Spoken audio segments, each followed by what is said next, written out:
Assalamualaikum warahmatullahi wabarakatuh. Saya Elsa Aulia dari kelas 4A Manajemen S1. Di sini saya akan memaparkan mengenai desain produk. Sebelum melakukan pemasaran, produsen melakukan produksi produk yang akan ditawarkan kepada konsumen, di mana produk itu menurut Kotler dan Armstrong, produk adalah segala sesuatu yang ditawarkan ke pasar untuk mendapatkan perhatian, dibeli, dipergunakan, dan yang dapat memuaskan keinginan atau kebutuhan konsumen. Atribut produk. Kotler dan Armstrong menyatakan atribut produk adalah pengembangan suatu produk atau jasa melibatkan penentuan manfaat yang akan diberikan. Atribut produk meliputi merek, kemasan, jaminan atau garansi, pelayanan, dan sebagainya. Merek. Menurut Kotler, merek adalah nama, istilah, simbol, atau lambang dengan warna, gerak, atau kombinasi atribut-atribut produk lainnya yang diharapkan dapat memberikan identitas dan diferensiasi terhadap produk pesaing. Kemasan. Menurut Kotler, kemasan atau packaging merupakan proses yang berkaitan dengan perancangan dan pembuatan wadah atau pembungkus suatu produk. Pemberian label.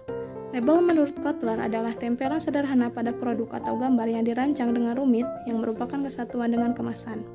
Siklus hidup produk. Perancangan atau pengembangan produk dibutuhkan oleh produsen dalam rangka mempertahankan atau meningkatkan pangsa pasar.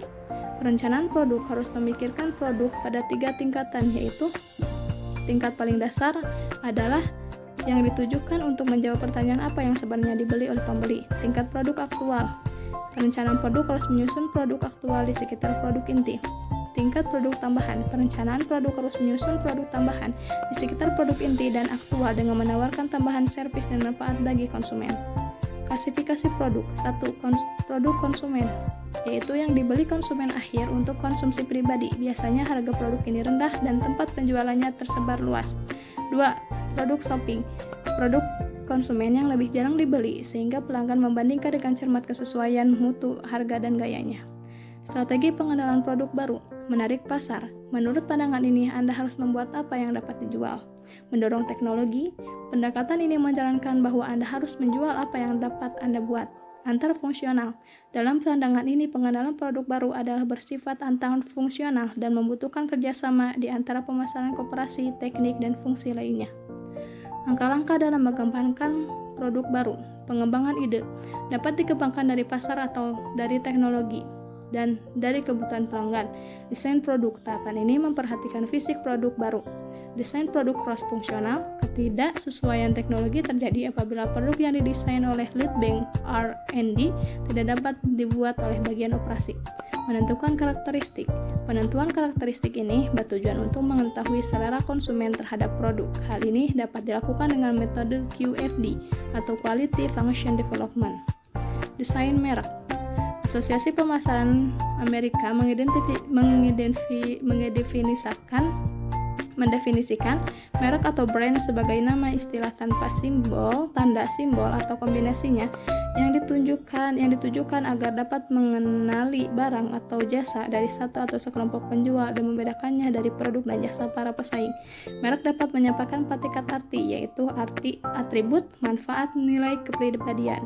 Keputusan penetapan merek didasarkan pada menggunakan merek atau tidak, seleksi nama merek, sponsor merek, strategi merek, dan memposisikan ulang merek.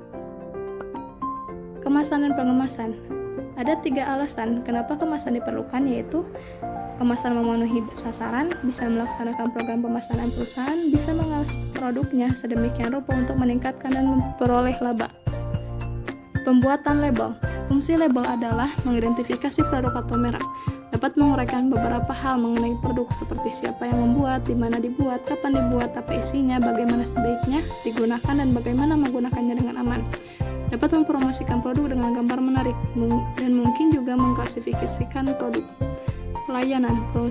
Perusahaan apapun harus menyusun dan mengembangkan jasa pelayanan pada pelanggan yang memang diinginkan oleh para pelanggannya.